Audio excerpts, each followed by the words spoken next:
The Great Renunciation, Prince Siddhartha's Journey to Enlightenment. I. The birth of a future Buddha. In the city of Kapilavastu, nestled in the foothills of the Himalayas, there ruled a noble king, Śuddhodana, and his wife, Queen Māyā. One night, the queen had a prophetic dream. A six-tusked white elephant descended from the heavens and entered her womb. The royal sages interpreted this as an omen of great significance.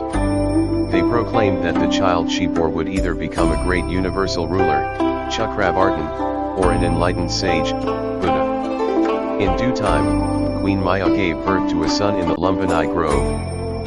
The moment the child was born, it is said that he took 7 steps forward, pointing to the sky and proclaiming, "In this world, I am supreme.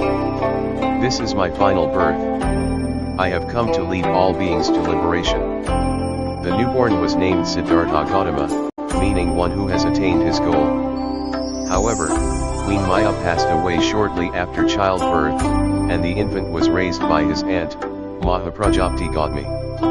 To the prophecy and the king's fear. The royal astrologers reaffirmed the prophecy. Siddhartha would either rule the world as a great king or renounce the throne to seek the ultimate truth. King Śuddhodana, desiring that his son follow the path of kingship, resolved to shield him from all suffering, pain, and signs of impermanence. To achieve this, the king built an opulent palace and surrounded the young prince with luxury, pleasure, and joy.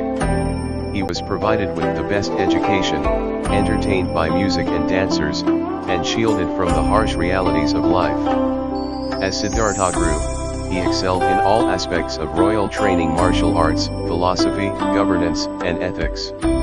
He married the beautiful princess Yasodhara, and together they had a son, Rahula. The king believed that with a family and a life of indulgence, the prince would have no reason to renounce the world. Yet, despite his comfort, Siddhartha felt a deep restlessness within him, a sense that something was missing, a truth he had yet to understand. 3. The 4 encounters. One day, despite the king's efforts to confine him, Siddhartha convinced his charioteer, Channa, to take him outside the palace gates. What he saw would change the course of his life forever. 1. The first sight, an old man. Siddhartha saw a frail old man, bent over with age, his face lined with wrinkles, his movements slow and painful. "What is this?"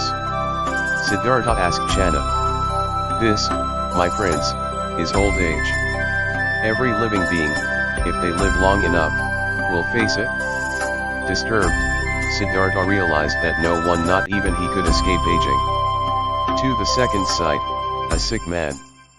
On another journey, he encountered a man suffering from disease, his body covered in sores, writhing in pain. "Why does this man suffer?" Siddhartha inquired. "Sickness befalls all, my prince. It does not discriminate by wealth or power." The prince was shaken. His palace, his luxuries, his youth, none of these could protect him from illness. 3. The third sight, a corpse. The next sight horrified him even more, a lifeless corpse being carried to a funeral pyre, surrounded by grieving loved ones. "What has happened to this man?" "Death, my prince. It is the fate of all beings. No one can escape it." Siddhartha felt a deep sorrow. Was life merely a journey toward inevitable suffering and death? 4. The fourth sight, a renunciant. Finally, he saw a serene ascetic monk, dressed in simple robes, his face calm and content. "Who is this man?" "He is a renunciant, my prince. He has abandoned worldly pleasures to seek the truth beyond suffering." In that moment, Siddhartha realized that the world was filled with suffering, but there was a path to transcend it. 4. The Great Renunciation. Disturbed and determined, Siddhartha could no longer ignore the truth. That very night, his mind burned with questions. What is the cause of suffering? Is there a way beyond birth, sickness, and death? Is there an ultimate truth that liberates all beings? He realized he could never find these answers within the walls of his palace. Thus, in the dead of night, while his wife and son lay asleep, he made the ultimate decision to renounce his royal life and seek enlightenment. He removed his princely ornaments, cut off his long hair, and exchanged his silk garments for the simple robes of a wandering monk. He took one last look at his palace, his home, and the life he had known, then stepped into the wilderness, alone, in search of truth. This moment, known as the Great Renunciation, is celebrated as the turning point in the life of Siddhartha Gautama, setting him on the path to becoming the Buddha. Be Siddhartha's path to enlightenment. For 6 years, Siddhartha wandered through forests and cities, seeking guidance from the greatest sages of his time. He practiced extreme asceticism, depriving himself of food and water, believing that self-mortification would lead to liberation. But after years of suffering and near death, he realized that neither luxury nor extreme self-denial led to true wisdom. Finally, he discovered what he called the middle way, a path between indulgence and self-torture. One night, under the Bodhi tree in Bodh Gaya, Siddhartha vowed, "I will not rise from this seat until I have attained supreme enlightenment." Through deep meditation, he confronted the illusions of the mind, overcame the temptations of Mara, the demon of desire, and finally, as the morning star rose in the sky, he attained perfect enlightenment. At that moment, Siddhartha Gautama became the Buddha, the awakened one. 6. The legacy of the Buddha. Having discovered the Four Noble Truths and the Eightfold Path, the Buddha spent the next 45 years teaching the Dharma, guiding countless beings toward liberation.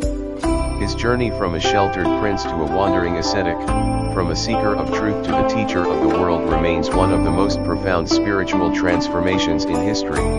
To this day, his teachings continue to inspire millions, reminding us that true peace does not lie in wealth, power, or pleasure, but in the realization of wisdom, compassion, and inner freedom.